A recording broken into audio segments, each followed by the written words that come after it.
Hey there, guys. Today we're going to be jumping into mastering the meta. Today we're going to be talking about parental controls that you can change while you're in Epic Game Store. And this will be encompassing, like, for example, Fortnite, which I know a lot of our students are really into. And it's really just another set of rules to help ensure that your kid's kind of interacting with Fortnite and doing so in kind of a safe space, and also give parents an idea of like what can you actually control, what type of settings are actually already built into the game to help you kind of set up a healthy and productive kind of approach to gaming, really. So, like I mentioned, Epic Games offers a set of parental controls that you guys can edit to kind of ensure that you're getting the correct kind of experience out of those games. This includes like Fortnite, Rocket League, Fall Guy, and setting it up is actually relatively straightforward. So let me kind of walk you through that process. You would go to Epic Game account portal, or actually the Fortnite main menu, and go to the configuration settings. In that, you're going to actually establish a unique 6-digit PIN to secure the settings. So this is going to be the PIN essentially that's locking all the permissions that you're about to set in place. And if you type in the PIN, you can essentially change those things around again, and to make sure that obviously the kids that you're setting this for don't have a bunch of different things that they can do without your permission in a way. Or go into the settings themselves and change the stuff themselves. So I think one of the most useful skills here is actually the social interaction management options here. So this includes voice chat permissions. So whenever your child's online, essentially it will limit who they can speak to with their microphones while they're online. So this can include everyone, this can include friends and teammates only, or it can just be friends. And there's also an option just to entirely turn off this setting. So I think it's actually really useful if you're a mom or a parent and you're kind of hoping to make sure that your kid isn't getting a lot of interactions with random people you don't want them talking to online. This is one of the settings that you really definitely want to highlight and make sure that you set to something you feel is appropriate. For example, if they come back from their academy classes, they want to play with some of the academy students, have them invite each other and add each other as friends online, and then set it to friends only. This ensures essentially that they were only going to be interacting with people that they know and that you kind of know are going to be conducive to a really nice environment, and they're not going to be, chatting to people that are being very toxic or very mean to other people online. Another one that actually I think might go under the radar a little bit is text chat permissions. So there's a lot of different things that you can type into the game actually, and this ensures obviously that they're not going to pick up all the really weird comments that it might see from random people that are just texting into the chat. In the same way, you can restrict this so that it's for everybody, for friends and teammates, for friends only, or that nobody can actually interact with them with this. I would recommend, again, just set it to friends, maybe friends and teammates, so that they can work together if they end up teamed up with somebody who isn't their friend. But then outside of that, it gives you a little bit more control of their experience online. And, if they have some really good teammates that they've made, hopefully from the academy, you shouldn't have any problems with what they're interacting with and accessing on the multiple times during online play.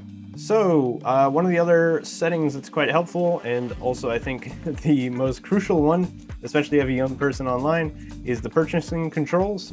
So again, this is going to essentially require authorization from the PIN that you've set earlier before you can actually make any in-game purchases. So obviously, you don't want your 13-year-old accidentally buying thousands and thousands of metabucks for quite a bit of money out of your account. And this one will just ensure that they can't do that without the permission from the PIN to actually process any of those interactions. As I mentioned, actually, my other Mastering the Meta blog, where we're talking about like different purchasing habits and how a lot of the live service games like Fortnite work in their purchasing model. It is something that's really, really hard to actually get away from, and it's very tempting, I think, for younger kids. So I would definitely recommend you guys put this in place and make sure that they're not, spending tons and tons of money online. time management is another one of the aspects that you can work on. So I think actually one of the things we mentioned quite a bit at the Academy is setting some sort of daily limit to how often you come online and what time you're spending online, and agreeing actually on how long that is for you and your child, making sure that that makes sense for both of you. And this is just another setting to make sure that it doesn't get out of hand by accident. Obviously, if you're playing one of these games, it's really easy to lose sight of how long you've been on it. And I think also for parents who have a lot of stuff going on or are very busy, you're not going to be able to count every minute that they're online. So this essentially just limits their playtime to whatever you set it to. So you can set it, for example, maybe a couple hours every day. And then the game will essentially not allow them to play past that period. One of the other aspects that I think can be really interesting for some users is the cabined accounts for younger players. So essentially, if you think about a Netflix subscription or something, you can set up a kid's account. This is kind of the same thing.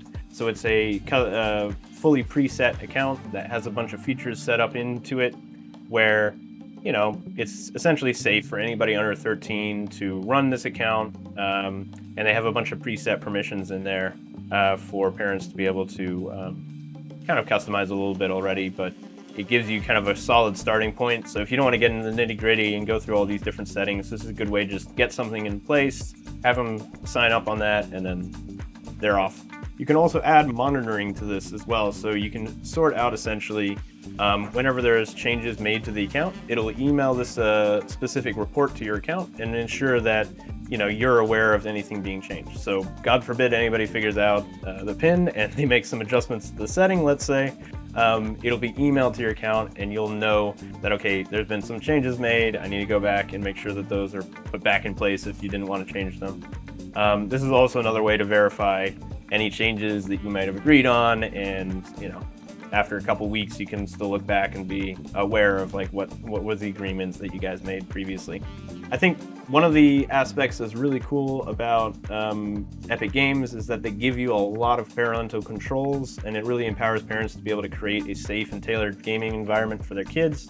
And it's something that we at the Academy feel really strongly about, is we want to make sure that these young gamers and people that are really enthusiastic about gaming can go about interacting and enhancing their gameplay through the community elements, through interacting with other students, through what we do as classes. And it's really helpful to be able to set these controls up so that you don't have to constantly be there to monitor everything, and you can just essentially set up that safe environment for them at home. And I would also recommend, like, if you haven't been in for a class yet, this is a really good way to make sure that they stay in an amazing environment.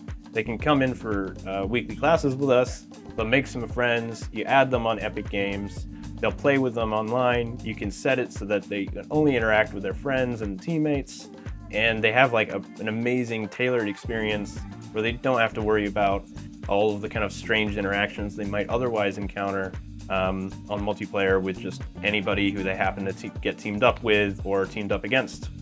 So definitely go ahead and take a look through the video once more if you wanted to figure out the specifics on how to change these settings. Obviously, as I've been speaking, we've had the voice or the overlay show you kind of the process to go about that. And yeah, I mean, as always, I'm really hoping this is helpful for some of our parents. If you guys do have any feedback about this, please just let me know. I'm really hoping it's actually just a helpful way to let you guys know that these tools exist. I don't know if everybody does. A lot of the trial students that come in, trial parents that come in, aren't aware that there's actually all of these settings in a way to essentially empower you guys to make the ideal environment for your kid online.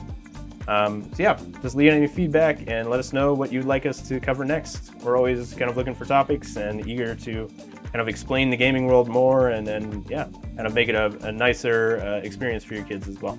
All right, catch you guys next time.